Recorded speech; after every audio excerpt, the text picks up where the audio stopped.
Welcome to Great Home Makers. இன்னைக்கு Maha Shivaratri special பிரசாதங்கள் தான் பார்க்க போகிறோம். நெய் சக்கரவள்ளி கிழங்கு, தயிர் அவல், இது ப்ரௌன் சன்னால சுண்டல் பார்க்க போகிறோம். எல்லாமே ஒரு சிம்பிள் ரெசிபி தாங்க. நீங்கள் விரதம் இருக்கும்போது வயிறு நல்ல ஃபில்லிங்காக இருக்கும், சாப்பிட்றதுக்கு நல்லாயிருக்கும். பூஜை எல்லாம் முடிச்சுட்டு நம்ம சாப்பிடும்போது நல்லாயிருக்கும்.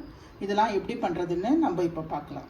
நெய் சக்கரவள்ளி கிழங்குக்கு 1/4 கிலோ சக்கரவள்ளி கிழங்கு எடுத்திருக்கேன். நல்லா வாஷ் பண்ணிவிட்டு எட்ஜஸ் எல்லாம் கட் பண்ணிக்கலாம்.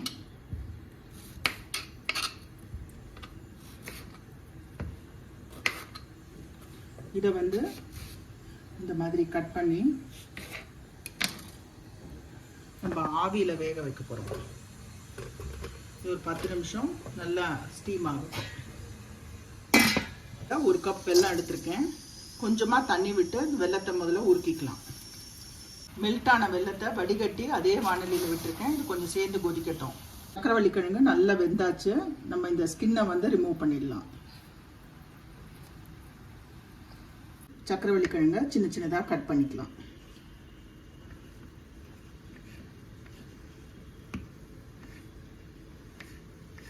கொதிக்கிற பாகில் துருவின ஃப்ரெஷ் தேங்காய் ஒரு 2 டீஸ்பூன் தேங்காய் ஆட் பண்ணிக்கலாம்.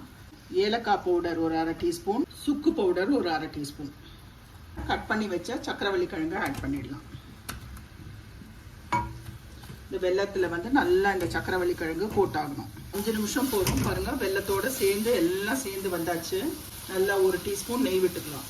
நம்மளோட பிரசாதம் நெய் சக்கரவள்ளி கிழங்கு ரெடி. தயிர் அவல் தான் பார்க்க போகிறோம். கெட்டி அவல் 1 டம்ளர் எடுத்திருக்கேன். ஃபஸ்ட்டு இதை 2 தடவை நல்லா வாஷ் பண்ணிக்கலாம். வாஷ் பண்ண அவலில் கொஞ்சமாக தண்ணி, ஒரு 1/4 டம்ளர் தண்ணி விட்டு ஒரு 5 நிமிஷம் ஊறினா போகிறோம். இதுவே லேஸ் அவலாக இருந்தால் நீங்கள் அப்படியே இதை வாஷ் பண்ணிவிட்டு அப்படியே யூஸ் பண்ணிக்கலாம். ஒரு 5 நிமிஷம் ஊற வச்சா போகிறோம். அவல் நல்லா சாஃப்டாக ஊறிடும். இப்போ நம்ம தேவையான உப்பை சேர்த்துக்கலாம். தயிர், நல்லா புளிக்காத தயிர் ஆட் பண்ணுறேன். ரொம்ப சிம்பிள் ரெசிபிங்க. நான் நல்லாயிருக்கும், டேஸ்ட் சூப்பராக இருக்கும். தயிர் போட்டு எல்லாத்தையும் சேர்த்து நல்லா மிக்ஸ் பண்ணிக்கலாம். இப்போ தயிர் அவளுக்கு தாளிச்சிடலாம். இப்போ ஒரு பேனில் கொஞ்சமாக எண்ணெய் விட்டுருக்கேன். கடுகு ஒரு 1/2 டீஸ்பூன், உளுத்தம்பருப்பு ஒரு 1/2 டீஸ்பூன், பெருங்காயம் ஒரு 1/2 டீஸ்பூன், பச்சை மிளகாய், இஞ்சி, அதோட கருவேப்பிலை கொஞ்சம். தாளிப்பை தயிர் அவலில் சேர்த்துடலாம். எல்லாத்தையும் சேர்த்து நல்லா மிக்ஸ் பண்ணிக்கலாம். மேலாக கொஞ்சம் கொத்தமல்லி. ஒரு சிம்பிளான தயிர் அவல் பிரசாதம் ரெடி. நெக்ஸ்ட்டு கருப்பு கொண்ட கடலை சுண்டல் பார்க்கலாம். இதை ராத்திரியே ஒரு 6 ஹவர்ஸ் நல்லா ஊறணுங்க. 1 கப் கடலையை நான் ஓவர் நைட் சோக் பண்ணி எடுத்து வச்சுருக்கேன்.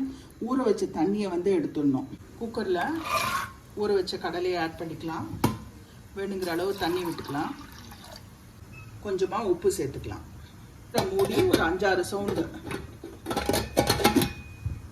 வரட்டும். நல்லா வேகணும் கடலை. நல்லா சூப்பராக வெந்தாச்சு. சுண்டலுக்கு தாளிப்பு கொடுத்துடலாம்.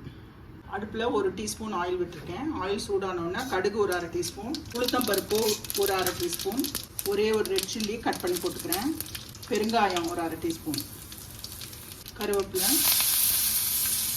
இஞ்சி கொஞ்சம் போட்டுக்கலாம்.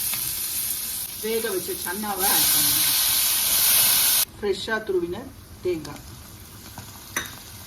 கடைசியாக பொடியாக நறுக்கின கொத்தமல்லி, 1 டீஸ்பூன் நெய். நம்மளோட கருப்பு கொண்ட கடலை சுண்டல் ரெடி. கண்டிப்பாக இந்த வீடியோ உங்களுக்கு பிடிச்சிருக்கும்னு நினைக்கிறேன். சிவராத்திரிக்கு எல்லாம் ட்ரை பண்ணி பார்த்துட்டு உங்கள் கமெண்ட்ஸை சொல்லுங்கள்.